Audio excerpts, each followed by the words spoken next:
আসসালামু আলাইকুম সবাইকে। তুমি কি এইচএসসি 25 ব্যাচ? তোমার হয়তোবা অ্যাডমিশনের প্রস্তুতি ভালো না, তুমি বুঝতেছো না কি করবা, তোমার পাবলিক ভার্সিটিতে একটা সিট চাই। এই ভিডিওটা তোমার জন্য। যদি তুমি না চাও প্লিজ স্ক্রল করো। ওকে, তুমি যেহেতু আসো তার মানে তোমার এই ভিডিওটা খুব দরকারি এবং প্রয়োজন। সো দেখো, 2 মাস পরে ডিসেম্বরের শেষের দিকে বা জানুয়ারির শুরুর দিকে অ্যাডমিশন পরীক্ষাগুলো শুরু হয়ে যাবে এবং ফার্স্ট লাইনে কিন্তু বিওপি এবং ডিও আছে। সো বিউপি ভর্তি পরীক্ষার প্রস্তুতি অনেক সহজ কম্পেয়ার টু ডিও। 3টা বিষয়ে প্রস্তুতি নিবা, কোনো রিটেন নাই, জাস্ট এমসিকিউ। সঠিক টেকনিক এবং গাইডলাইন ফলো করলে তোমার জন্য চান্স পাওয়া কোনো ব্যাপারই না। ঠিক 2 বছর আগে 2 মাস পড়াশোনা করে চান্স পেয়েছিলাম। সো ইনশাআল্লাহ তুমি পারবা, দুনিয়ার কেউ না পারলে তুমি পারবা। চলো ফার্স্টে আসি, ওয়ান বুক রুল। এখনো বই কিনে না থাকলে খুবই দুঃখজনক ব্যাপার, কোনো সমস্যা নাই, বাজারে যেই বই ইচ্ছা কিনো। একটা শর্ট নোট বলে দিতে পারি, আমাকে কেউ স্পন্সর করে নাই, আমার জানা মতে বাংলার ক্ষেত্রে অভিযাত্রী, পারাবার এগুলো অনেক মানুষ পড়ে, যেটা ইচ্ছা কিনতে পারো। আরও অনেক বই আছে। ইংলিশের ক্ষেত্রে মাস্টার্স, অ্যাপেক্স, কম্প্যাক্ট ইংলিশ অনেকগুলো আমি নাম জানি, যেটা ইচ্ছে কিনতে পারো। সাধারণ জ্ঞানের ক্ষেত্রে জোবায়ের-স্টিকে, খন্দকার-স্টিকে, মিহির-স্টিকে, যেটা ইচ্ছা কিনতে পারো।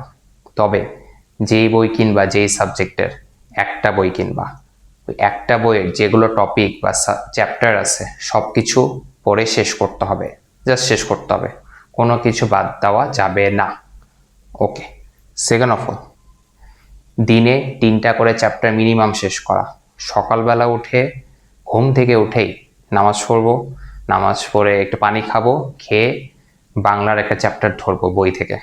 পুরাটা শেষ করতে যদি আমার দুপুর 12টাও বেজে যায়, 6 ঘন্টা যদি লাগে আমার একটা চ্যাপ্টার শেষ করতে, আমি পড়বো, আমার কিছু করার নাই।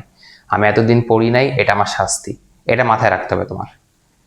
ইংলিশ, দুপুরে খাওয়া দাওয়া শেষে, নামাজ শেষে, গোসল শেষে পড়বা। পড়তে খারাপ লাগলে ছাদে গিয়ে পড়বা, কড়া রোদে পড়বা, তাহলে ঘুম আসবে না। হেঁটে হেঁটে পড়বা, সন্ধ্যা পর্যন্ত পড়বা। এরপর একটু রেস্ট নিয়ে রাতের পড়া শুরু করবা। সাধারণ জ্ঞান, সাধারণ জ্ঞানটা লাস্টে রাখার রিজন হচ্ছে এরপর তুমি ঘুমাতে যাবা, তোমার মাথায় খুব সুন্দর করে প্রসেস হবে। সাধারণ জ্ঞানের ক্ষেত্রে যেগুলো বললাম, সাথে সাম্প্রতিকের ক্ষেত্রে নিউজ পেপার পড়তে পারো, তুমি ম্যাগাজিন পড়তে পারো, মান্থলি ম্যাগাজিন যেগুলো বের হয়, বা তুমি সিম্পল তোমার ফোনের যে গুগল নিউজ অ্যাপটা আছে সেটা দেখতে পারো, বা দৈনিক খবর শুনতে পারো। করলা কি করলা তাহলে? দিনে 3 ভাগ করে ফেললা, এই 3 ভাগে 3টা চ্যাপ্টার পড়ে শেষ করলা। এরকম 45 দিন থেকে 50 দিনের মধ্যে তোমার সিলেবাস শেষ হয়ে যাবে। এরপরে আসি,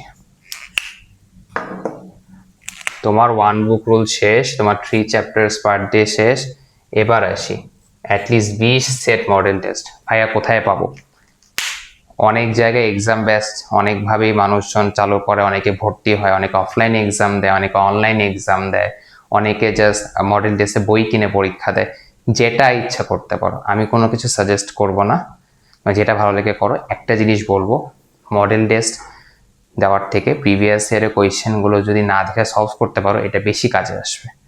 সো প্রিভিয়াস ইয়ার একটা কোয়েশ্চেন ব্যাংক কিনবা, সব প্রিভিয়াস 10 বছর বা 20 বছরের কোয়েশ্চেন দেওয়া আছে, ওইটা সলভ করবা।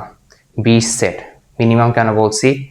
ঢাকা ভার্সিটির প্যাটার্নে বা ঢাকা ভার্সিটির প্রিভিয়াস মিনিমাম 5 সালের প্রশ্ন পুরাটা সলভ করতে হবে না দেখে, তোমার মুখস্থ থাকবে জিনিসগুলো, মিনিমাম 5।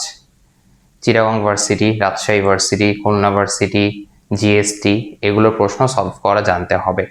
বিউপি প্রশ্ন তো মাস্ট, যদিও বিউপি প্রশ্ন বাইরে বের হয় না, সো 100% কারেক্ট না।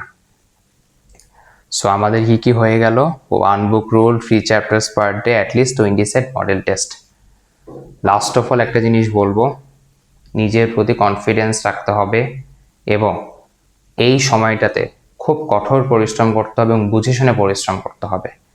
স্ক্রিন টাইমিং কমায় দিতে হবে এবং নিজের প্রতি বিশ্বাস রাখতে হবে। সবাই পারলে আমি পারবো, এরকম মেন্টালিটি না। কেউ না পারলেও আমি পারবো, তোমাকে পারতে হবে। অমুক পারলো, তমুক অল্প পড়াশোনা করে পারে, এই জিনিসটা ভাবা যাবে না। তোমার ক্যাপাবিলিটি তুমি জানো, বিভাগ পরিবর্তন সবচেয়ে সহজ preparation compare to engineering and medical. So এটাতে চান্স পাওয়া তোমার জন্য কম্পারেটিভলি ইজি হবে। এবং তুমি আমার ভিডিওটা দেখতেছো, তার মানে তুমি অবশ্যই বিভাগ পরিবর্তনের নিয়ে চিন্তা করতেছো বা এখনো পড়াশোনা করা স্টার্ট করো নাই বা পড়তেছো। সো জিনিসটা কাজে লাগাও। এবং লাস্ট অফ অল, দয়া করে ভাইয়া কোন বই পড়বো, এই বই ভালো হবে কিনা, এই এডিশন ভালো হবে কিনা, ভাইয়া কোন কোর্স ভালো, এখন এগুলো ভাববার সময় না। যে বই ইচ্ছা কিনো, টপিকগুলো কমপ্লিট করো। দিন শেষে কিছু না করার থেকে ভুল কিছু করা ভালো। আসসালামু আলাইকুম।